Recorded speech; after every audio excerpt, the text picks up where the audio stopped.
to the Stranger Still podcast. My name is Kathleen. And I'm Miles.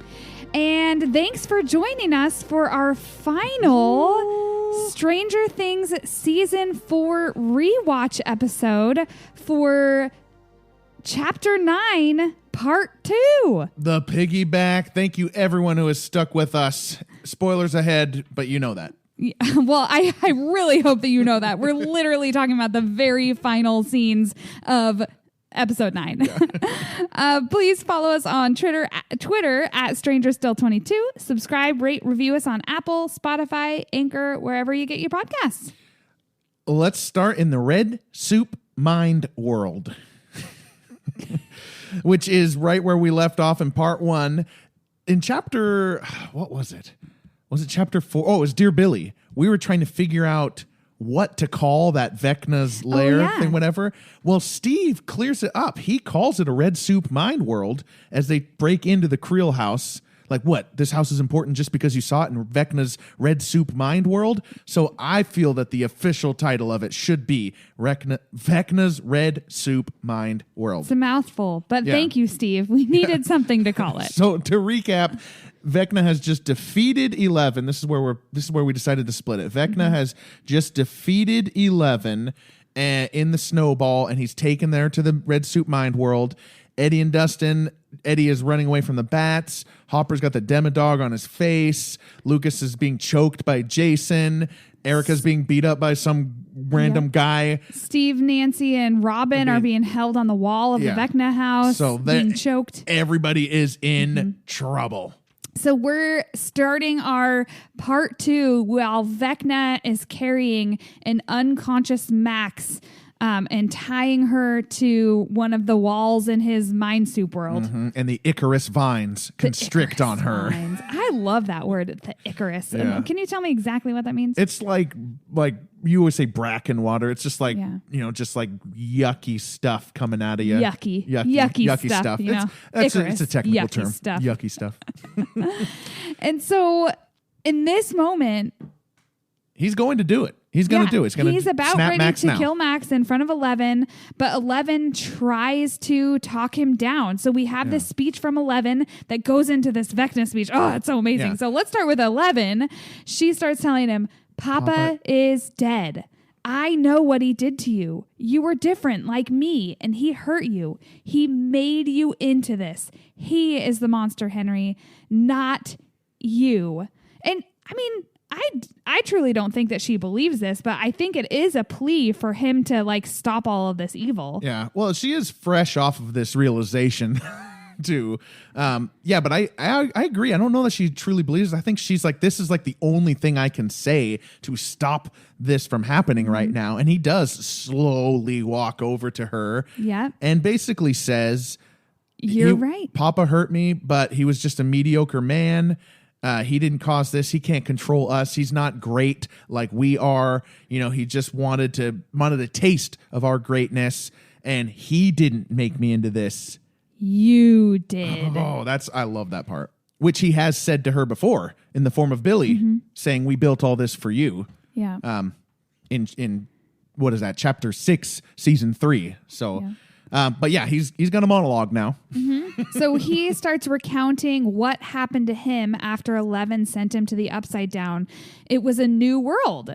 It doesn't. And so when we see this, he's like, we're seeing actually what he is seeing in the Upside Down. And it's not as dark and scary as we've seen it in any of the other seasons. He says, I became an explorer of a realm unspoiled by mankind. So I don't know if what we're seeing is his perception of what the Upside Down is or what the Upside Down actually was before he got there. Yeah, I think it's got to be it would be really confusing if it was his perception of it. That would be confusing. And so he says, I saw so many things, the most extraordinary thing of all, something that would change everything. And then you see what I always call the smoke monster up in the sky. And so you have this flash of him as a child with a spider. We know he's obsessed with spiders. And then you see him slowly shaping the smoke monster into a spider shape, the same shape that Will sees the Mind Flayer. So he did it. Like you said, Vecna all along, he made the Mind Flayer. And what a hypocrite, by the way.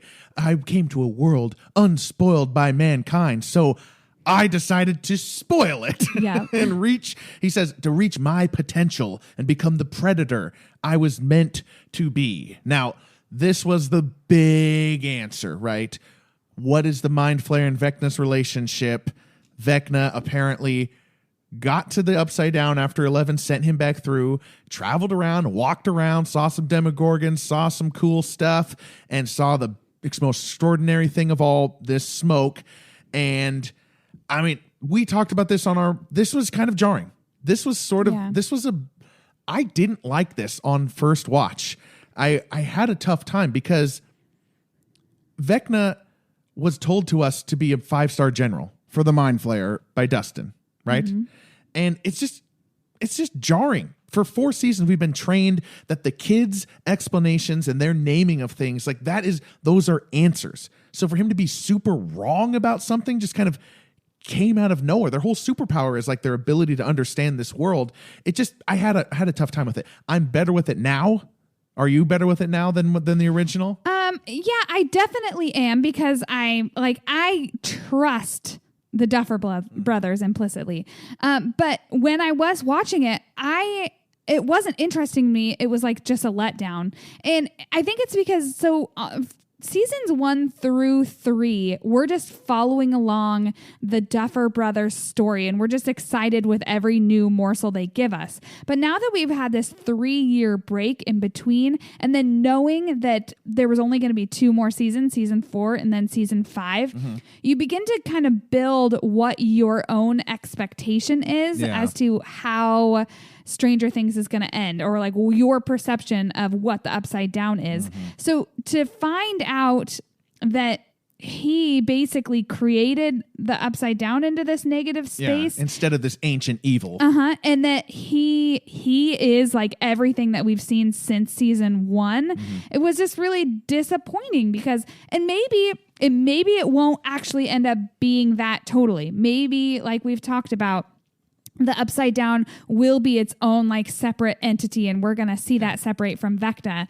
But in this moment, seeing like, okay, it was Vecna all along. Yeah. Like, we've definitely got a lot more to learn about what that smoke is, or at least how it is related to Henry / Vecna / 1, right? But I actually wrote down for season 5, I will work as hard as I absolutely can to go in with no expectations, because my reaction was the fact that it wasn't doing what I wanted it to do. Yeah. I do think they're set up for a better ending now that the big bad is Henry Vecna. I agree. And that's more resolvable than eradicating an ancient evil that is. And like you said, I also liked it much better after a second watch. Then I'm like, okay, I've accepted that this is what their story is. This isn't my story. It's their story. And if they would have followed along like what I wanted, who's to say that would be a good storyline, right? Not me, because I'm 0 for 4 in my opinions of what should happen. The Duffers have beaten me every time. So Vecna's making his speech. He's describing this backstory that he thought was purgatory was actually the Upside Down, and gives us all that thing. And of course, he's monologuing, walking in circles. I picture him, and everybody's in trouble at this time. We're flashing to Eddie getting a big bite, from the bats, and Jason is choking Lucas, and Hopper's got that demo dog on him for his 20th minute, and Steve, Nancy, and Robin are strangling on minute number 20. But he finally finishes monologuing. He walks over to Max, and it's time. And he says, "Don't be scared, be very still." Or what exactly does he say? Whatever he exactly says is what he, quote unquote, Vecna, said to Heather through Billy, and said to 11 through Billy. He says, "Don't be afraid, stay very still. It'll all be over soon." Like the exact thing. That's what he says to Max here as he levitates her. And I always think of this as like his killing ritual. He's beginning his killing ritual on Max to end like the final sacrifice. So while this is happening, Mike is observing 11 while she's in her sensory deprivation freezer. Yep. And realizing that she is losing this fight against Vecna. And he's like, no, like, she's got to make it out of here. So he starts to tell her that he loves her. He tells her the reason he never said it before is that he always thought someday she wouldn't need him.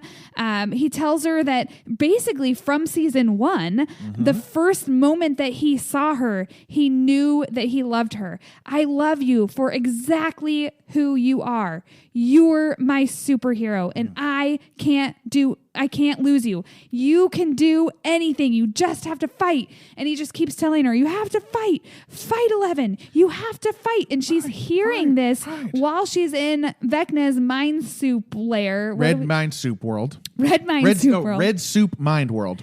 And she begins to get her strength back. She gets her power from that love. And this is the part that Brenner couldn't understand. He knew that she couldn't beat him in a one-on-one fight, but Owens knew there's something else. There's something special. Something driving her, and it's love, and it always has been. And so you see the vines, they slowly start to retreat. Yeah, that's because 11 is like taking over, right? At first I was like, why are the vines retreating? Just for plot's sake? They're just like, hey, get out of the way. Yeah. But yeah, it's because this is all in Max's mind, right? Yeah. It's all made up. It's all like happening. So 11's starting to get control of the mind soup vines. The mind soup vines. Because those aren't real upside down vines. No. They're vines inside of Max's mind. Boy, that was a tongue twister. Yeah. So also though, while this is happening, we have Lucas, who's been watching what has actually been happening to Max in the upside down or in the mind. Because she's levitated now. Yeah, she's starting to levitate. He sees this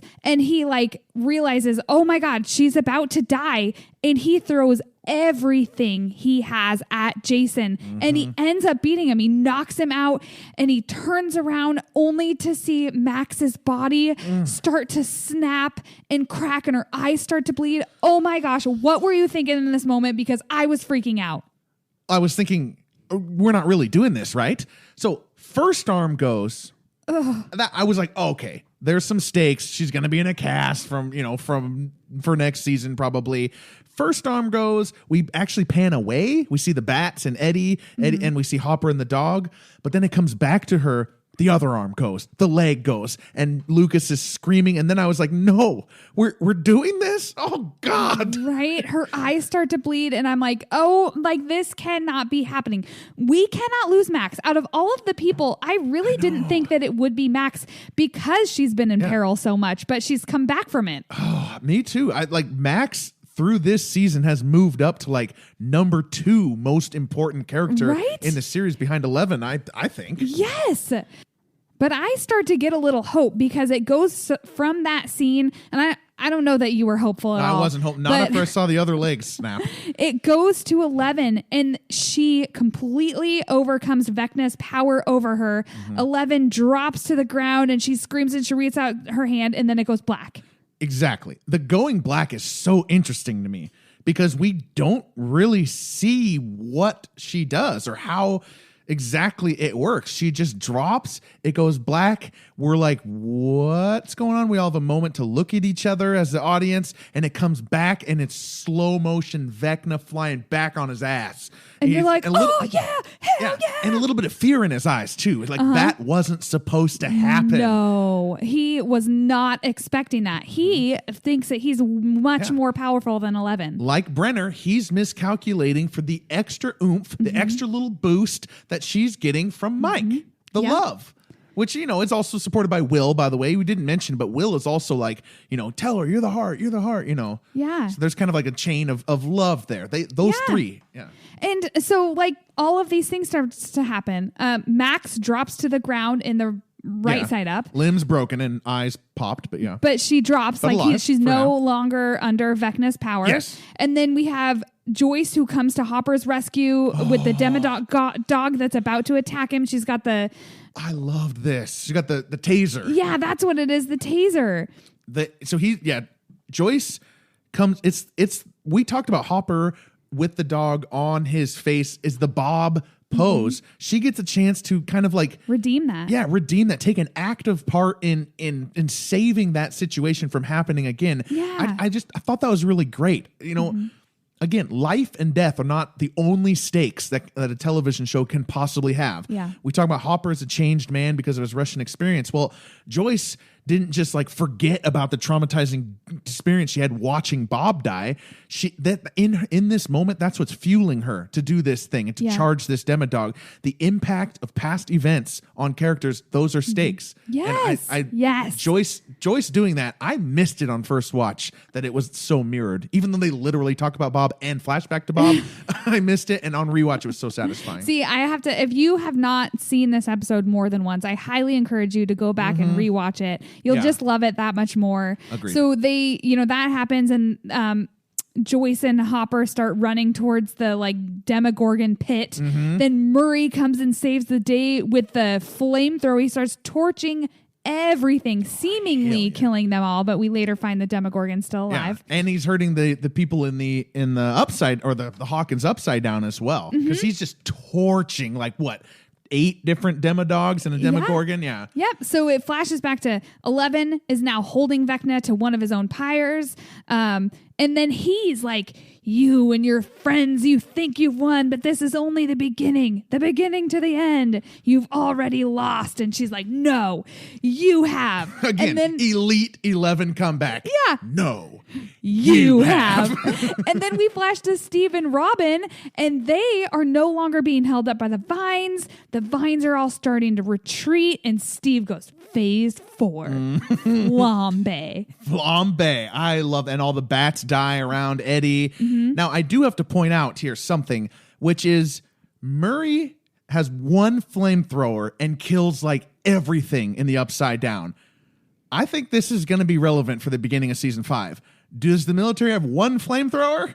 Because if they do, I think they're going to be able to protect Hawkins from the hive mind, because Vecna is gone. So they're going to come out of there. All they need to do is flamethrow a couple of them, and they're gone. Yeah, but we know that doesn't solve anything, because in, season 2, we see all the scientists that have been flamethrowing, torching all of the upside down that's leaking into the right side up. So we already know that doesn't really work. But no, well, that keeps them from invading the world for like 2 years. So it does kind of work. It kind of works. I think season 5 is going to be about how Vecna is going to try and get out of the hive mind thing. Because while they're a hive mind, they're not going to take over the world. It just takes one guy with a flamethrower. Oh, so he's going to like separate himself from the hive mind? We try not to speculate too much about season 5. And here we are speculating. Rewatches. But okay, so everything's gotten better. The vines are off. And so let's go to that flambe, shall we? Yeah. The flambe. Oh my God, this is so epic. Oh, and this is where we get... Okay, so the flambe that Robin, Nancy, and Steve are going to do is happening intercut with Hopper and Joyce versus that Demogorgon, right? Yes. And there's this moment where just one of the little synth hits from Running Up That Hill hit out of like this kind of dearthy soundscape. We get a wow, wow, just and you're like, oh yeah. And this remix, this Running Up That Hill remix is so cool while these two things happen. It is amazing the way they intercut the music to perfectly fit with the slow motion. So Steve, Robin, Nancy, they arrive at Vecna, who's suspended. He's still in his mind at this point with 11, and they start to throw the Molotov cocktails, slow motion. The music changes into this like the Stranger Things theme song. Oh my God. And then it hits him and it's like, and he goes backward. This is like one of the most epic scenes of Stranger Things. Steve flips the cocktail before throwing, by the way. Of course he does. Risky, my friend. Come on, risky, Steve. my guy. And what's also really cool is you see Vecna comes out of his mind lair. What do we call this again? Red Soup Mind World. He comes out of the Red Soup Mind World. Literally, you see it dissolving around 11, who's still within the mind world. Yeah, Max's mind, yeah. Yep, and he comes back to just being in the Upside Down. And Steve, Robin, and Nancy, they're just like torching him. Nancy gets the shotguns and starts shooting him. And again, like you said, it's intercut with Hopper, who sees the Demogorgon still alive, begins shooting it, grabs the sword. Which, by the way, was one of the prisoners did have a sword in chapter 7, and he dropped it there. He's killed by it was there for real. Mm-hmm. I just thought on the day people were like, there's just a random sword sitting there. Like, no, they gave it to them. Yeah, because we have that scene where they grab the weapons. They grab all the weapons, and the sword is one of them. If you watch it, there's one guy scared, but he's got a sword. He gets eaten, but he did have a sword. Yeah, this moment with Hopper, as he battles this Demogorgon, and the running up that hill, remix. This is so synthesized. Like, this is even less like the real version of running up that hill. As he slow motion cuts this Demogorgon's head off, I mean, the whole Russia plotline is worth this to me. That is my favorite shot of the series when he cuts that Demogorgon's head off. It is so cool. So satisfying. Mm-hmm. Oh my gosh. It is truly amazing. Intermixed with the music. The music is also what makes it so epic, really. And intermixed with Nancy shotgunning Vecna. By the way, should have gone for the head. She must not have seen Avengers Infinity War. She makes the same mistake as Thor. She's going for the chest of Thanos / Vecna. And so they shoot him. And he goes out the window on fire. Last shot out the window. And then the music cuts off exactly at the moment that Vecna's body hits the ground. Yeah, so cool. Stranger Things does that so well. Oh, it was so amazing. And then we go into the sad stuff. Yeah. Well, just wanted to talk about Vecna. When they come down the stairs, he's not there. Oh, yeah. So that is going to be interesting. Like, I think this is sort of like a Halloween, sort of thing. Yeah, and obviously, definitely. Yeah, obviously, Vecna's mind is going to be the most important thing. Yeah. Because Vecna, in his monologue, says, "I saw a way to realize my potential to transcend my human form." I think that that's what he's been working on. He's clearly not just a regular human guy. He takes 2 Molotov cocktails and 6 shotgun blasts to the chest, and he's still alive. Right. So well, we know that because Billy is able to survive. Yeah. So true. There's just weird. It's probably because he has the hive mind. The hive mind. Yeah, he's got the smoke stuff in him. Makes him more powerful. So they feel they've defeated him, but the fact that they don't see the body gives us a sign like, oh, this isn't fully over, but it's over for now. And now we have to take stock with our ramifications. One of the saddest moments when Dustin runs to Eddie, who's barely alive. Yeah. He tries to lift him up. Well, let's talk a little bit about what Eddie did there too. So Eddie gets on the bike. He's running away from all the bats. Yeah. Right? He is distracting them. He makes a left turn, gets off his bike, and he's got a chance to get some shelter. But he stops. Yes. Turns around, asks them to come at him, basically, and they silo him up, and they kill him there. Yeah. There's some real tragedy here. Dustin gets to him, like, we got to get to the hospital. And he goes, okay. I love that. And he says, I didn't run away this time. Did I? And Dustin's face, like, no, you didn't, but you should have, maybe, Yeah. I feel like that's in Dustin's performance here is he's saying, like, you got to take care of the little sheep. And Dustin's like, yeah, say it. And like, yeah, I'll take care of the little sheep, but you didn't need to do this, my man. That's Dustin's pain. Mm-hmm. As, of course, Moby's When It's Cold, I'd Like to Die comes to even just slap jab us it home that he's not going to survive this. This is aggressive, Duffer Brothers. We are already crying.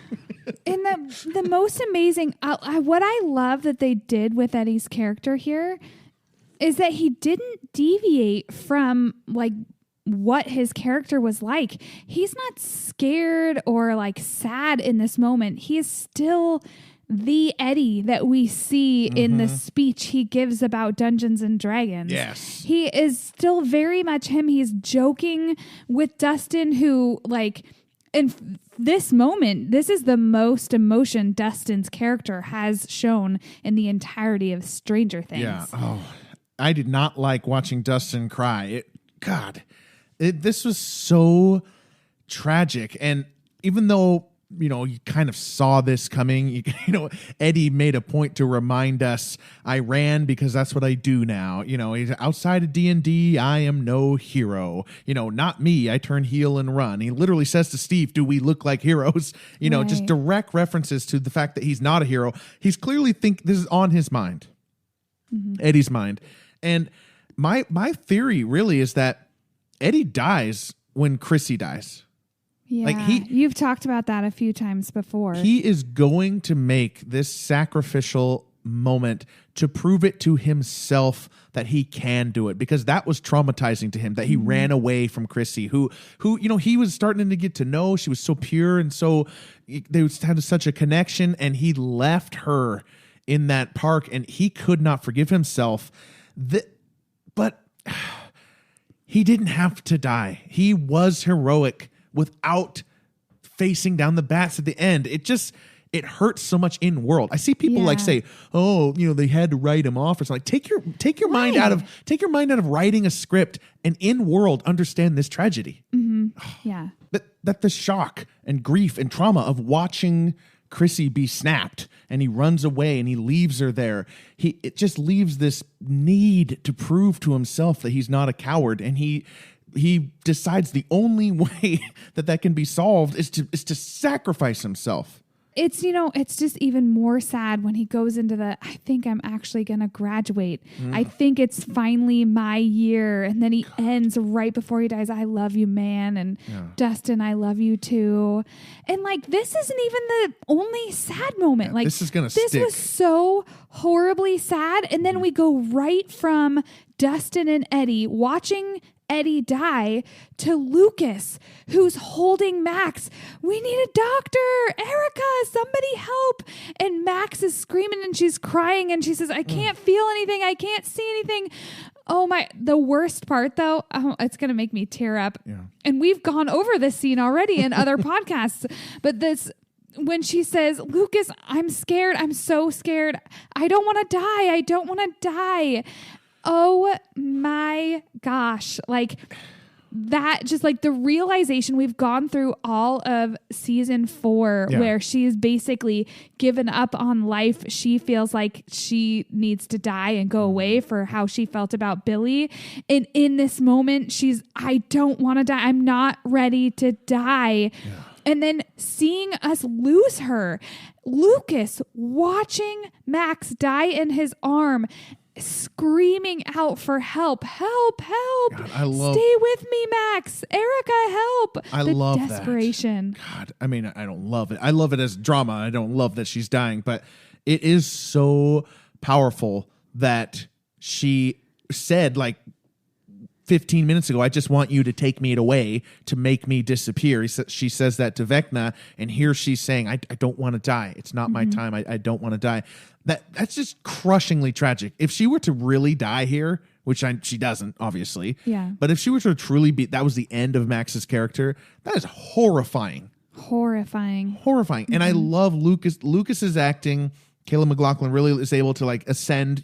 People love Anguish as acting, and he does it really well. I love that he sends Erica for help, and then calls her for help. Yeah, it makes sense. That just feels very real to me in a panic. We're Erica, go! Erica, come back! He's just. It's a moment. It's the desperation he's feeling. Oh, so sad. And you know what? We've gone through 3 seasons of Stranger Things. This scene could not have happened in season 1. I mean, to see not only the characters develop, but to see these actors develop and being able to see that translated on screen is just truly amazing to watch. They're writing stuff to fit the greater abilities of the actors. Yeah. That's a great point. And Millie Bobby Brown is in this scene. As she's watching she's from in the their void, mind. and she's there's so many times she kind of leans in to touch them, but she can't touch them, and she's having to she's just God. And then she screams out for Max. Yeah. Oh gosh. And so then we go from these horrible tragedies to hearing a clock start to chime. Dong, dong, dong. Oh my. Dong. The earth starts to quake. The ground rips open, slicing through everything. Including Jason. By the way, rewatching this, I missed what I watched the first time, which is that Jason is still very much alive and silently screams out as his body is being ripped in half. Thinking now Eddie has created an earthquake somehow. So like that brutality, like totally missed that the first time around. So watching it a second time was like, holy crap. Well deserved. He definitely deserved that. There are people who think that Jason was like in the right. So screw you, internet. But like at first you almost think like this could be happening within their mind. But then you actually see Hawkins, the town of Hawkins, splitting open.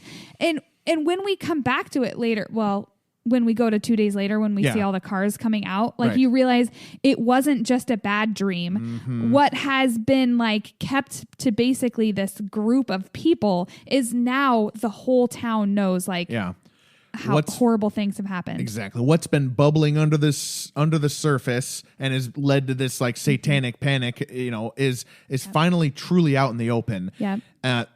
Full houses are falling into that upside down as we see the four gates. We see the Wheelers screaming. Yeah. The Wheelers are screaming. Yeah. Oh, because of the earthquake. Yeah. Yeah. But yeah, the actual like gates as they get there. And they meet at the library. It's like a final explosion. Mm-hmm. Boom. By the way, the library, significant for season 1. That is where the Demogorgon is, where Will is found and resuscitated. So somewhat significant that be the middle. Yeah. I do have one nitpick about this. There's like 4 corners that come together. Yeah. How far was Fred's gate away from Chrissy's gate? Like, how far did Fred run? Like, because they were at the I don't know. But that's a nitpick I'm willing to overlook. So back in the void. Yeah, we're back in the void, and 11 has just watched Max die, and she stops, and suddenly she says, "No, you're not going. No." And she places her hand on Max's chest, and you see all of her like most happy memories of Max and her together. At least that one day. We really harbored on that one day that they went to the mall. And then it just fades to black. And that's it. Well, I mean, that's not it. Obviously, we go to 2 days later, but like we just went through the most harrowing stuff, and it just ends suddenly. Some people are kind of upset at the 2 days later because 11 starts Max's heart, and then it goes 2 days later. So we don't get to see Steve, Robin, and Nancy react to the deaths. Dustin doesn't get to react to Max's death. Lucas doesn't get to react to Eddie's death. But on the first watch, I kind of agreed with that. I was like, that kind of sucks that we didn't get to see them all come together in this moment. Yeah. But on second watch, I was like, how much more do I need to cry? I mean, I've been crying for 20 minutes.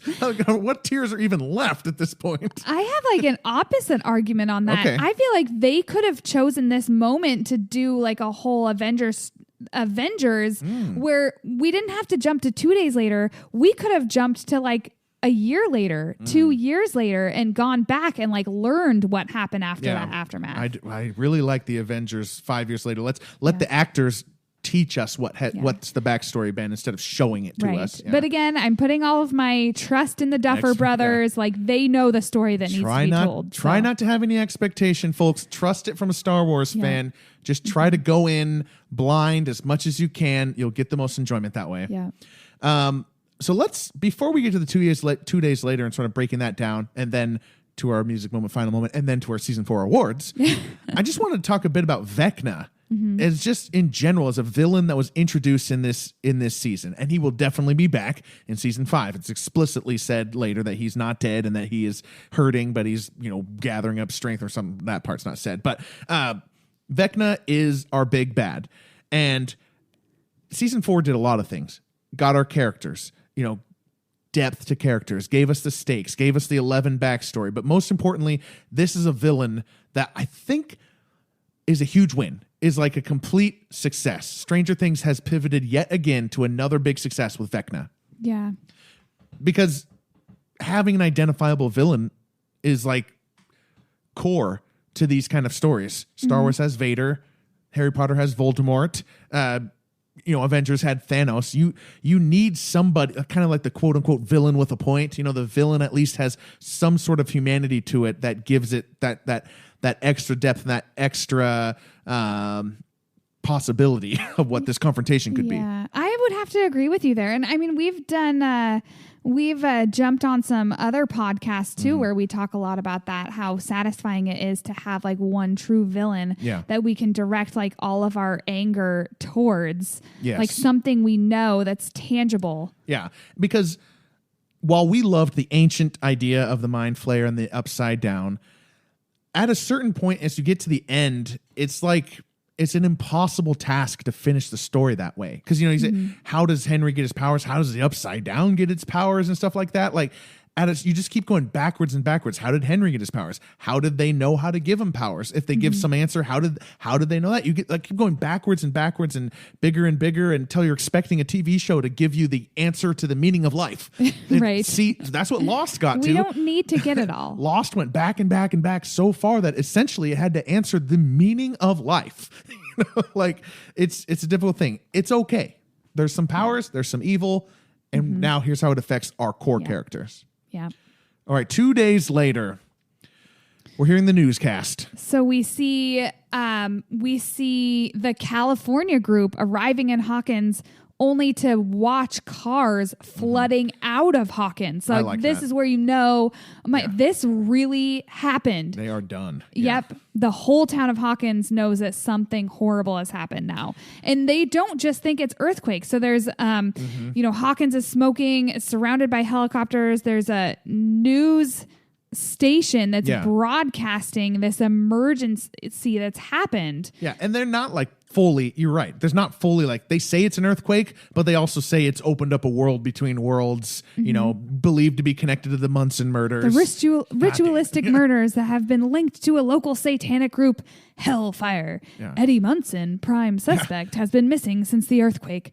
Doorway open between worlds. A doorway to hell itself. So we're not completely buying the earthquake cover up here. And as they're driving by, they see Jason's words on the church: "Do not be overcome by evil, overcome evil with good." Quote of the Bible. Yeah. Meaning again that many in the town believe something supernatural is happening, but do not understand it fully, and have said that it's Satan and that it's the Hellfire Club and it's Satanic Panic because that's easier for them to understand.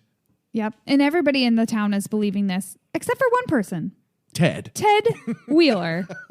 That's the news, now indistinguishable from the tabloids. I at least appreciate that Ted's like, it looks like Mike is part of a cult who killed a bunch of people. Like, he knows that's not true. Yeah.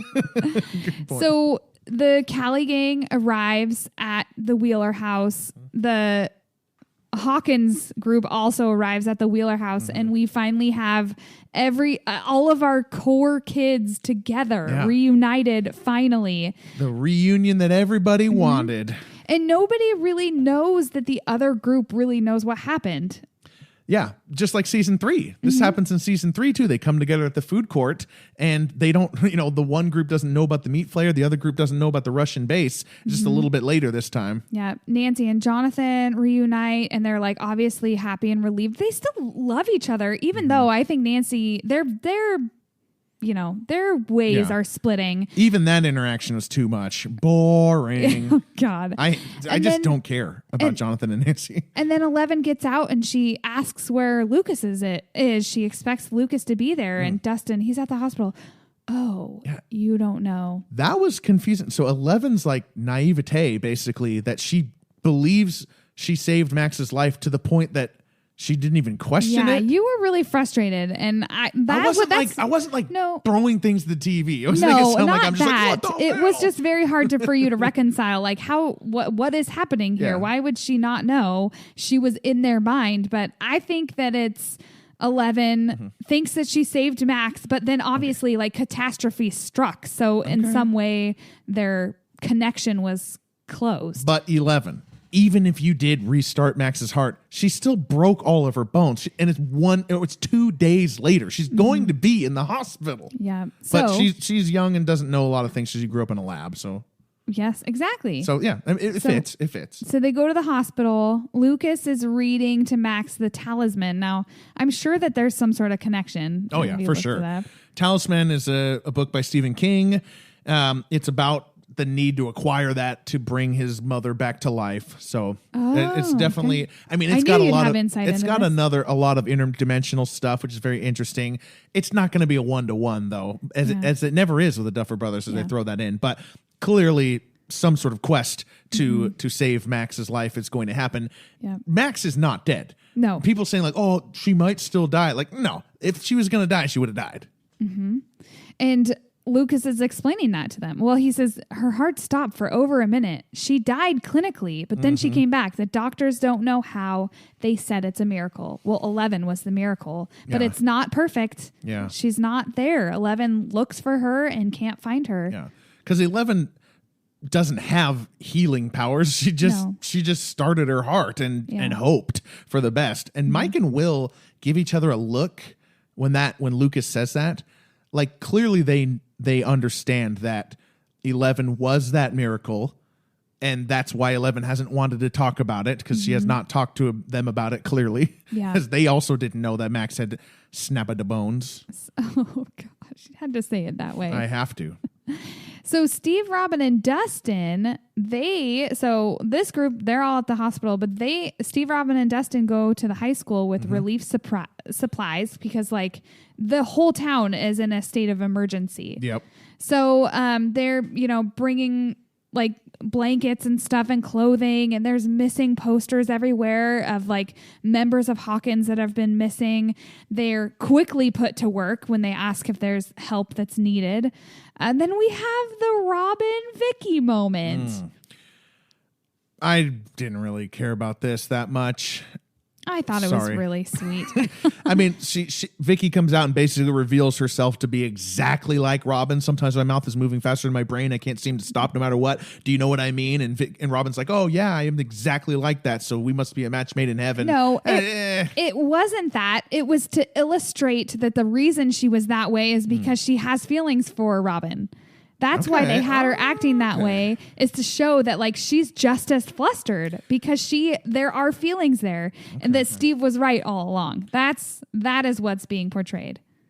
Yeah, I love Miles Steve's knowing look. Vindicated. Yeah, but there is something so special about Steve though, because he has just been, I don't want to say spurned, but he's in a state of heartache here a little bit because he's kind of realized his feelings for Nancy, and yet that doesn't preclude him from being happy for Robin. No. So I love that. We love Steve. Yeah. How did he become the best of the best characters? He's just truly amazing. And then we've got Dustin, who sees Mr. Munson, who's putting up a new missing poster because the one that he previously had, somebody vandalized it with like devil markings. Not cool. And he tells him, like, I was with Eddie when the earthquake hit. And when he asks where is Eddie now, he just says, I'm so sorry. But then he tells him that Eddie saved his life. Even in the end, he never stopped being Eddie. And that's true. We saw that happen. He never stopped being Eddie. And then he says, I never even saw him get mad. He could have run. He could have saved himself, but he fought and died to protect this town that hated him. Eddie's uncle will be like, wait, what did he fight? He fought the earthquake? Follow-up question, please. He isn't just innocent, Mr. Munson. He's a hero. And I think that line is like important to distinguish. I agree. And Dustin is going to carry this, as is Mr. Munson. He's just not one of the main characters of our show, but he's going to carry this because Eddie was not the thing that people are making him out to be. He's becoming the scapegoat for all this stuff. And like, that's the real definition of a hero, too. A hero doesn't set out to be a hero for the recognition. A hero is just set out to do good and be good. Yeah. And Eddie Munson did that. Dustin says he's never seen Eddie mad. Must not have seen Eddie with that motor in Lover's Lake. He was pretty mad at that motor. Yeah, he was pretty mad. I definitely saw it. We saw Eddie mad. Put a bottle to Steve's neck earlier. So just saying... Dustin. But the story of Eddie, man, it is so tragic. Like you said, a hero not doesn't do it for the recognition, you know, but he had to do it for himself. And I was reflecting on the chapter 1 scene where Eddie, if you go back and watch chapter 1, Eddie says, as they meet and they discuss what to do, Eddie says, "You'd be wise to take Gareth the Great's concern to heart. Don't be heroes. There is no shame in running." But he did feel shame in running. He had to face them. It just, God, it's such a perfect little season 4 story for Eddie. Yeah. All right, Jonathan and Nancy meet for a scene that I just wrote boring, all caps. Oh. So the whole party goes to 11 and Hopper's old cabin because 11 is now, she has to hide again. Yeah. Oh, yeah. The Sullivan group's still after her. Yeah, good point. Yep. So she has to go back into hiding. So they go back to the cabin to fix it up. It's completely trashed from the meat flare attack, also from Jason coming there searching for the Hellfire Club. And then that's when we have the Nancy Jonathan and they lie to reunion. Each other. They lie to each other, and then they ask, like, "We're okay, right?" Yeah, they're not. They're not okay. They're lying to themselves, okay. lying to each other and themselves. And then we all while this is going on, they're like working on cleaning up the place. Argyle is just out gathering mushrooms in the forest. As you do. As you do. As you do. Will and Mike then have a little scene where they discuss Henry, and Mike's like his normal assured self, like, you know, hopefully we never get a chance. He's dead and rotting in the ground. And Will, he's not. Now that I'm here in Hawkins, I can feel him, and he's hurting, but he's still alive. Clearly, Will is going to be a big part of season 5. I mean, this is basically all season 5 prep, right? I definitely agree with that. I'm wondering, like, is Will going to end up being the hero of season 5? I don't know. I can see it happening. So a government car pulls up. We don't know what it is. We see 11 in her room. She is cleaning up. She's finding Coke bottles. She reveals that she looked for Max in the void and couldn't find her. Yeah. And then she hears a door open, and it's Hopper. Oh, man. Hey, kid. This was such an understated reunion from what you might expect. You know, you might expect some grand climactic moment where the other shows up and saves the other, whatever. But what I love about it is not only does Hopper just walk in and say, "Hey, kid," and we roll through our greatest hits, you know, I kept the door open 3 inches. How do I look? Bitchin'. We get so much time with them. We get so much time with them as they just slowly silently embracing. Yeah, as they just absorb this. Crying, embracing. Yeah. Because really, this isn't just like a happy reunion. This is a reunion within tragedy. Yeah. Like 11 kind of feels like she's failed Max because Max is alive but not alive. The entire town of Hawkins is like basically destroyed. They're in a moment like an emergency crisis, but it's still a loving reunion when 11 realizes that Hopper, her belief was right. Hopper wasn't truly dead, and they're finally reunited. Yeah. Now, do you think she really, like, truly knew he was alive, or just kind of on a hope of a hope of a hope? I think she maybe a hope of a hope of a hope. I think she went through this grieving process, the real full he is gone grieving process. I think both her and Joyce truly thought he was dead. Yeah. Okay, then she walks outside. Her reunion with Joyce, too, is really sweet. Yes. Glad you went to your conference and their hug. I know. I'm happy you went to your conference. It was quite the experience. Mike and Hopper, you've grown. You've shrunk. I know. I love that. And I love Hopper. I don't remember if he says it to Mike or Elle, but he says, "I wear hats now." Elite line. Elite. Why? I don't know why. Just love it. And then Will feels something tingling. Ooh. And it's the moment he gets goosebumps on the back of his neck. Boom. Stranger Things theme song. Mm-hmm. Oh, and you're like, damn. And it's like, this is us gearing up for battle. Yeah, because the snowflake, the upside down flakes are falling in. Mm-hmm. By the way, it takes them a while to get down. So it means that they've been falling to the ground long before Will feels this. So those it's everything's exploded. It's been pluming. Will's completely oblivious as they about to reach the house, that's when he notices. That's when he tingles. Kim Miles is not just pleased saying, by that. The superpower of Will noticing is not, it's like a millisecond lead time. Okay. All right. So they all start to slowly walk their way towards the clearing on top of the hill overlooking Hawkins. They see that it's on fire. They see this red storm over Hawkins. The theme song is like crescendoing. It's been turning into like something else with all these string instruments.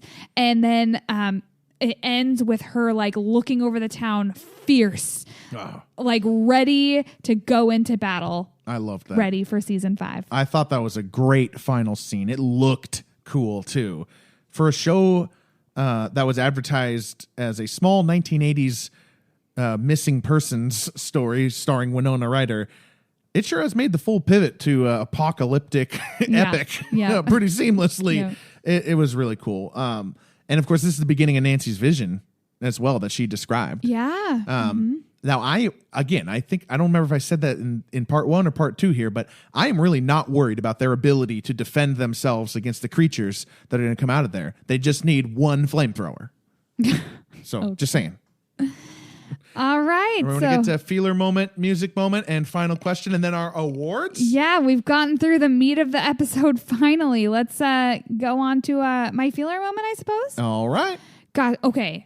I try to always pick, not always, but I try to pick some like obscure little moment that's not the obvious one.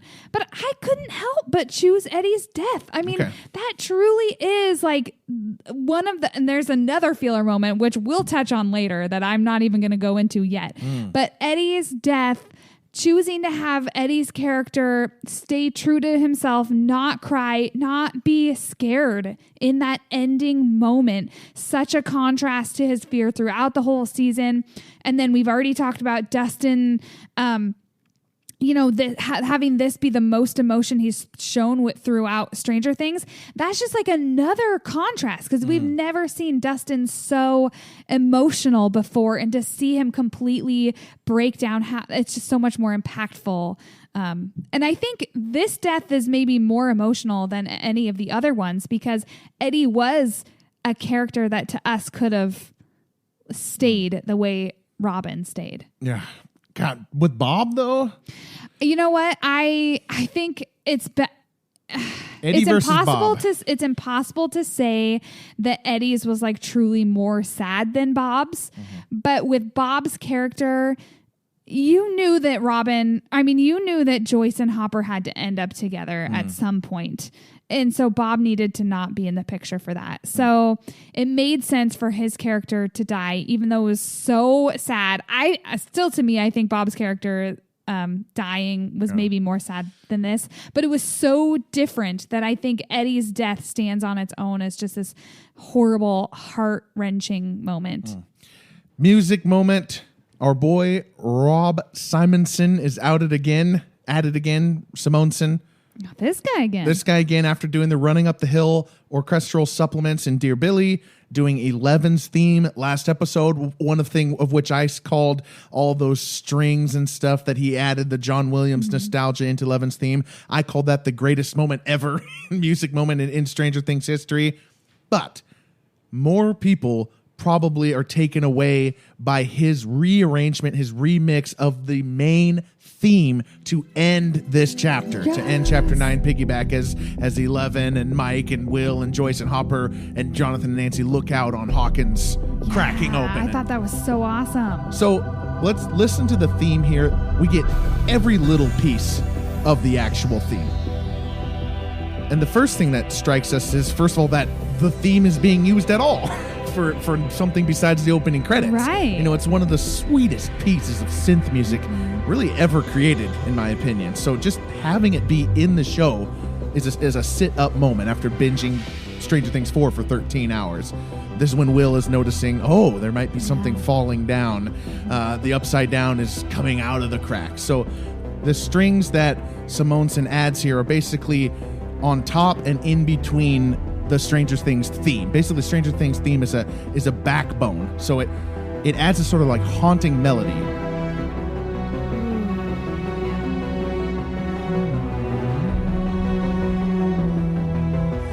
There's some real sad strings that come in. There's some horn hits, dun dun dun dun dun dun dun dun, and then it kind of builds up and it gets this like, come on, come on, come on, come on. You know that part. Like, so there's so many different things going on as we have the backbone of the regular themes. Here's the come-ons.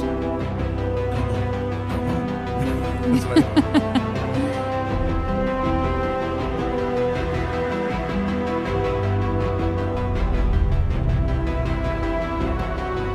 So it's adding that. There's a lot of like oomph to that because it's a real orchestra, right? It's a very real world dynamic sound. The theme itself stays on C. It's just picking through the chord of C with a bass note of E. We've talked about that before, maybe on my music episode, but the theme itself is doing nothing besides just hanging on that C. And what the actual theme does to kind of keep the illusion of moving forward is the synth tone changes. So it does that.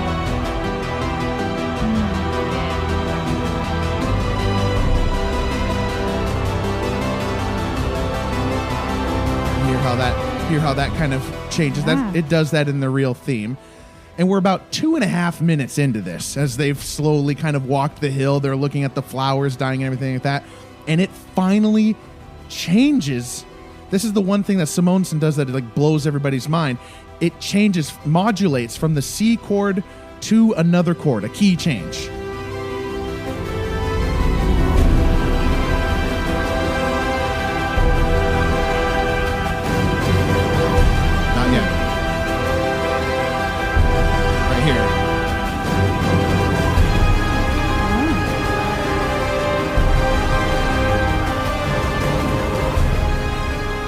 That's the second chord of this song, basically. It's been on C the whole time. So it did the key change, basically the first change of anything, that little arpeggio that it's doing in the C chord is the first time it does any sort of difference, a modulation. Well earned. Boom. There it is, the end. Yeah, so people are pumped about this. This was really cool. I'm super pumped about it. In fact, we have our awards, and one of the awards is Music Moment, and this was almost mine. I just thought it was so cool. We had the theme song Stranger Things that just brings us back to the essence of Stranger Things, really.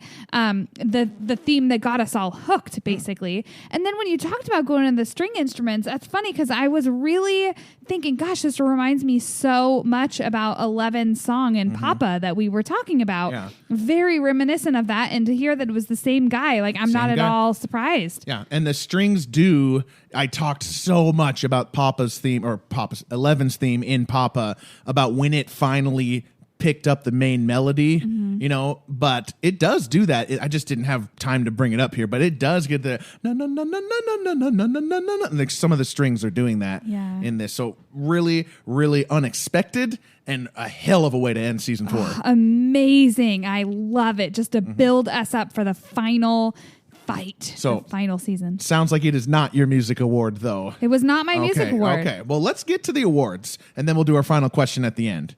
As the final thing we do. All right. Season 4 awards. We do this after every season. Go back and check our Rewatch. Season 1, 2, and 3 awards are tacked on to the end of the finale review. We've got Best Line, Scariest Moment, Most Iconic / Cultural Image, MVP of defeating the bad guy, Best Actor, Best Feeler Moment, and Best Music Moment. All right, hit the music. Dun, dun, dun, dun, dun, dun, dun, dun, dun.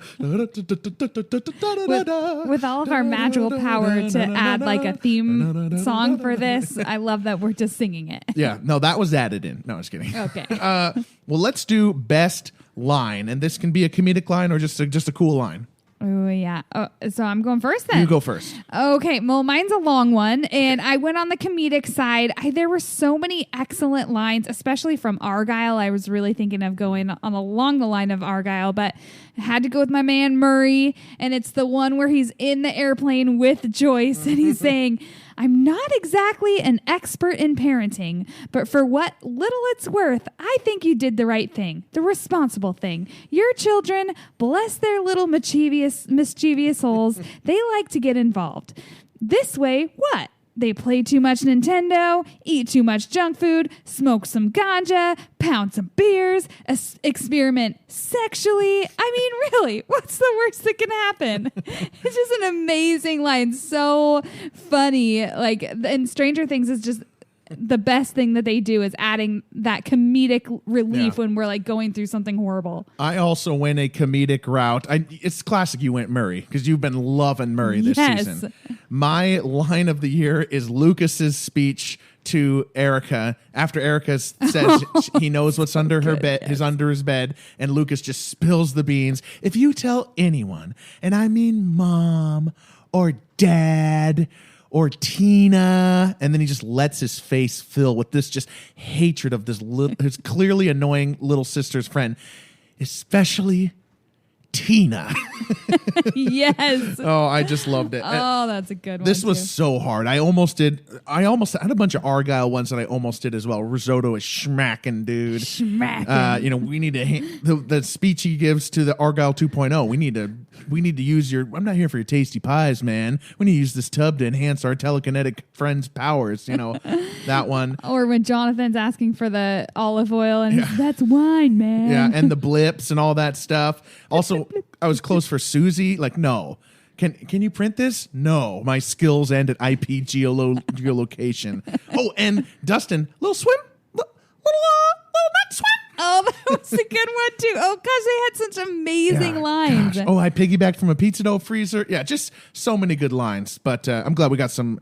Glad we got a bunch of honorable mentions. To pick one. Yeah, but I'm glad we got to pick one and then just rattle off a few honorable mentions there. That was fun. You rattled off several? We did it together. All right, scariest moment. Do you want me to go first or do you want to go first? I'm going to let you go first. I'm curious to see what it is. Mine is Chrissy at the end of chapter 1. That's yours as well? No, actually, okay.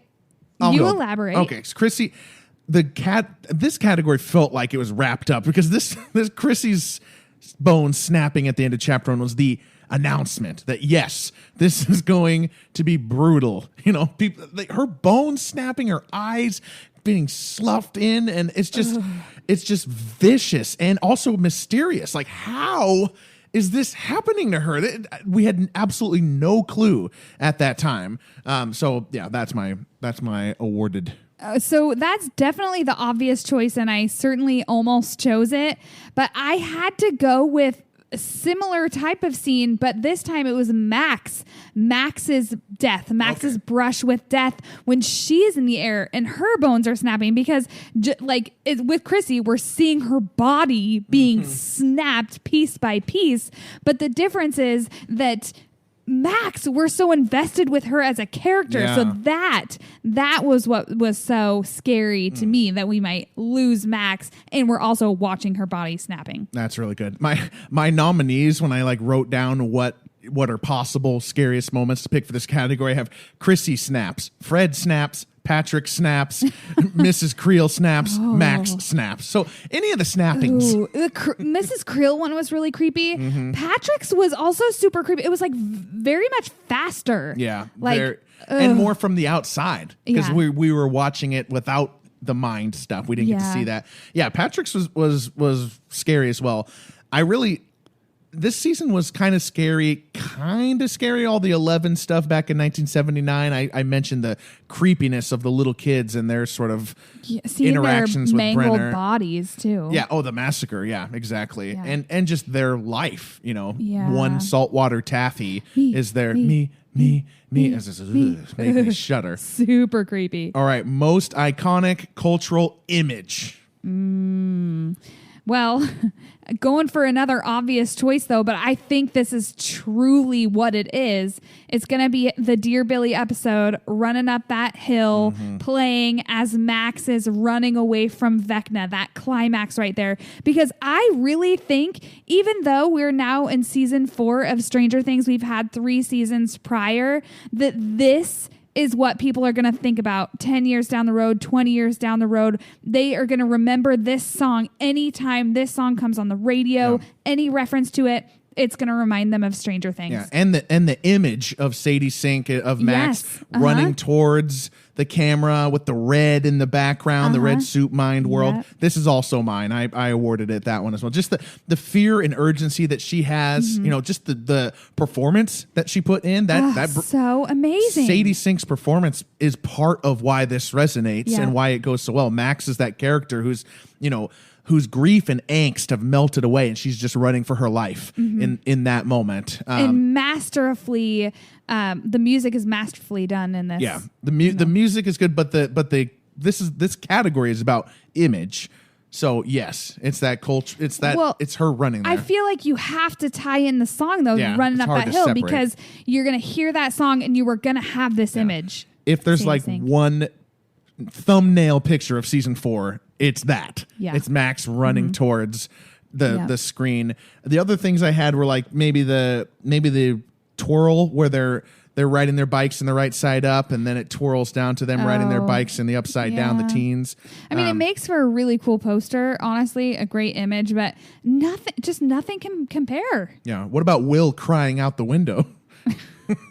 That's not an iconic moment. Okay, that is a very deep, heartfelt, important moment of the season. But certainly, or 11 landing in the rainbow room and putting Henry against the wall. But yeah, you're right. Max running up the hill is the perfect one. Yeah. All right, next category. I'm going to let you go first on this one.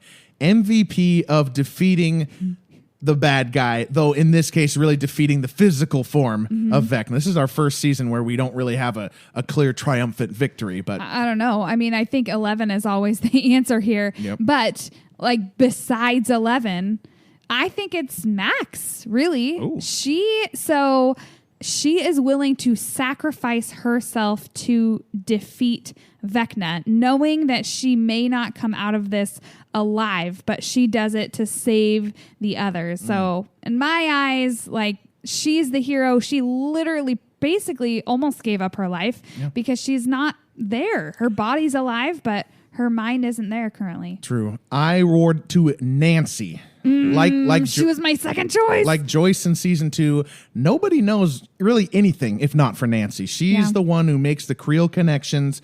She takes it all seriously, getting them ahead of the game. She's also the one who leads them, drives them towards the plan. And even though the plan wasn't going to work without 11, of course,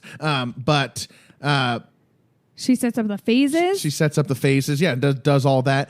She does the final shot to Vecna. The final shot, though it doesn't go for the head. So, but some people might say Dustin. I mean, Dustin's definitely the key to a lot of the planning because he figures out what Vecna is doing. He figured out what the gates are and how they're going there. He figures out how they should attack Vecna, but also he's working with the info that Nancy collected. So I do give it to Nancy. 11 again has been robbed. I mean, she's the LeBron of this category. We just can't give it to her every year. Right. So, but she should have it. Nobody's alive for her because Vecna knew their plan. Yeah. So nobody is alive unless 11 gets in the mind and does her, Mike convinces her, fight, and 11 pushes him back. So she does save everybody's life. And remember what she did. She went into Nina thinking she was going to watch herself murder a bunch of kids. Oh, yeah. There's just the bravery to be able to do that. Yeah. Yeah, good point. All right. Best actor. You want me to go first? I want to know what yours is. I've got one. Who do you think mine is? I'm wondering if it's the same as mine. You know what? I'll go. Okay. It's got to be Sadie Sink.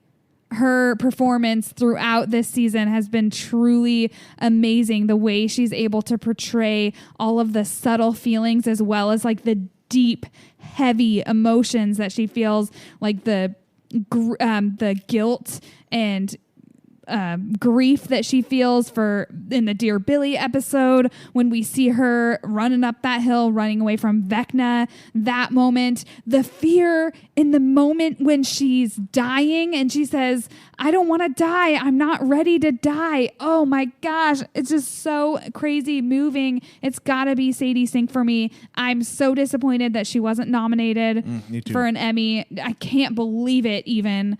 Very disappointed in that, but yeah. Hands down, Sadie Sink. Mine is not Sadie Sink, though I do appreciate the dread that she brings to the role, as I've talked about many times. Mine is Millie Bobby Brown.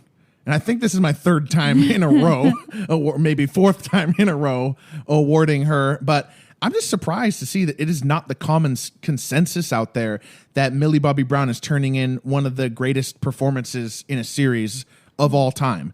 I think it's not the consensus. No, people. Well, even you just picked Sadie Sink over Millie Bobby Brown. I picked Sadie Sink because we keep picking Millie Bobby Brown for everything. She's the obvious choice. She should definitely be winning awards. A lot of people don't think that way because, they think Will is a great actor because he's yelling, or screaming or crying. It's easy to yell. It's easy to scream. It's easy to freak out. It's easy to be stuff.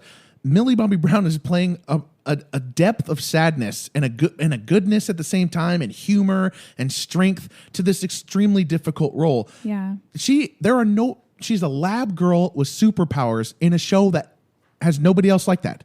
Yep. She has to be a lab girl with superpowers in a show that is about realistic emotional depth, nostalgia. And integrating with society, too. Yeah, exactly. And her humor is still on point. She has the hardest part by far. She has the part that if it wasn't, I've talked about that many times, if this part wasn't cast well, this show wouldn't work. All right, feeler moment. And I'm excited to hear your ultimate feeler moment. You mean you don't already know what it is? No, what is it? Ooh, I think I've even said it in a previous podcast that we did. It is Lucas holding Max as she dies. Oh my gosh. I pretty sure I was sobbing in this moment. Perfectly acted. Lucas's acting, phenomenal. You can hear the grief in his voice, the terror, the fear, just the ultimate, deepest emotion, screaming for help. Erica, somebody help. As Max is saying, I don't want to die. I can't see anything. I can't feel anything. And we're watching it happen. We as an audience are watching as we're about to lose one of our favorite characters. So emotional. This is probably the deepest feeler moment for me out of all of Stranger Things. Wow. That is hyper, and that's in this episode. Yeah, I'm talking seasons 1 through 4. Wow. This is the top feeler moment for me. I also went with this episode, and maybe it's recency bias for me. Originally, it was going to be Hopper's face after Joyce's reunion, which we talked about, and I really loved how he has resigned to that he can be saved. It's okay for him to be saved. But I chose Will's reaction after Jonathan says he is his brother and nothing will ever change that love. Yes. I know I just chastised Will's acting moments ago, but this is amazing. There is something special about the relief, the exhale that he gives here, the literal breath out that he can barely get the words out. He's exhaling so much, and he's got tears in his eyes. God, just amazing. All right, so let's go into our next award, which is the last one, which you saved your favorite for last. That's correct. And that's going to be the music moment. Yeah, but my suspense is not here because I already said what the greatest music moment of Stranger Things history was, which is 11's theme in Chapter 8 with Papa when the strings take over the melody. It's one of the greatest sounds of the show. It's one of the greatest themes of the show. I already talked. 11 is the heart of the show to me. Yeah. I mean, that's what I think of. Stranger Things is ultimately the story of a community of people coming together to give this lab girl a real regular life that she was not destined to have. So to have the theme grow up in front of our eyes, from the synth pads to the strings to the swells to the next part of the melody, that we never knew was going to be there because it never resolved. It was magic. And this is in a season where, good God, I just picked something over Running Up That Hill, which may be also one of the greatest musical moments. Certainly the most iconic. Yeah. And what's yours? Mine is literally the most iconic moment of Stranger Things now, which is running up that hill. I mean, I feel like we're beating a dead horse here, but it's just because this song choice and the way they used it in that scene in Dear Billy, like it is just going to transcend Stranger Things. We're going to hear it a decade, 2 decades down the road. I've already said it before, but I'll say it again. This is the moment that defines Stranger Things. And like, I love that they also continue to use it throughout this season too. Yeah. I mean, we saw it in the final Vecna scene too. Yes. They like did this Stranger Things version of it. It's just really cool. But yep, Sadie Sink running away from Vecna. Dear Billy. Kate Bush. Kate Bush. Kate Bush, Vecna, Dear Billy, Sadie Sink. Good. Boom. All right. Final question and the thing everyone's been waiting for. Rank your seasons 1 to 4, your own personal enjoyment. Well, we already know who our top is going to be. Okay. So let's just say together season 1. Yeah. It cannot be beaten. No, it'll always be my favorite because you're never going to have, as you've said previously, you're never going to have that nostalgia back of getting to know these characters for the first time. It'll always be precious. Yeah. And every other season that enhances our love for the characters also enhances season 1 where we met them. And itself is a perfect little 8-hour movie. Yeah. I'd love to know what your second choice is, though. My second choice, and I deliberated a long time on this, my second choice is season 3. Wow. It is season 3, and I know I love all the seasons, to be honest. This was very difficult. But I said it all in the Battle of Starcourt. If you got there, you got there. And I got here. You know, I made it past the season 1 and season 2, you know, charming small town story into the neon blockbuster charm, gory charm that Stranger Things 3 offered. It's so rewatchable. It's so funny. The last 3 episodes of season 3 are my favorite part of any Stranger Things. Still, they are, even after all of season 4. Wow. Battle of Starcourt remains my favorite episode.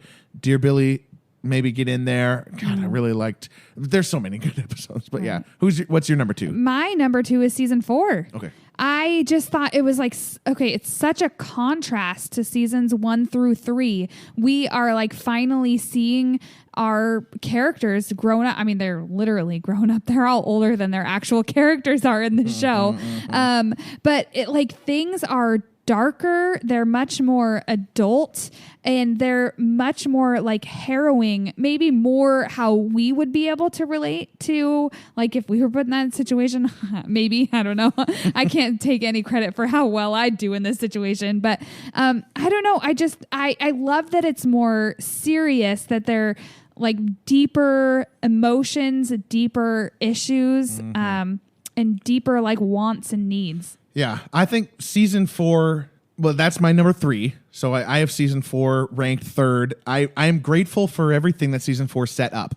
All the wonderful setting the table and character depth and development that they have given us. As you said, there's a depth to it.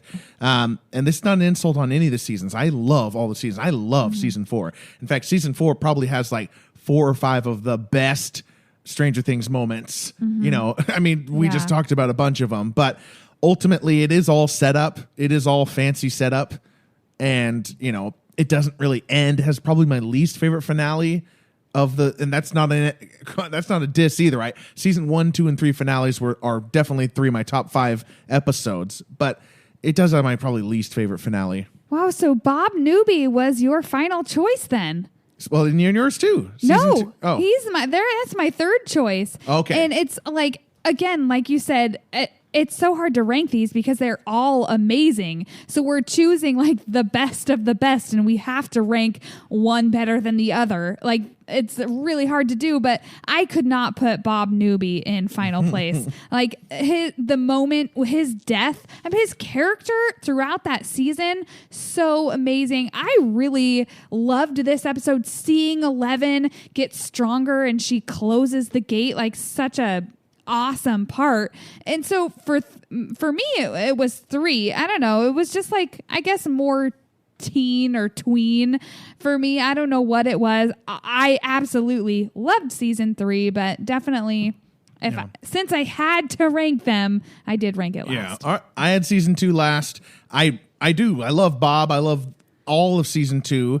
I liked the story, but ultimately it was the least mysterious of the stories, and it was the retread of season 1, trying to recapture the magic. I think it captured a portion of the magic, which is impressive and amazing, but it's still kind of the only season that is not its own thing. Season 1 is like the Holy Grail. Season 3 is the fun summer blockbuster. Season 4 is our dark setup, our Deathly Hallows, Part 1, Empire Strikes Back.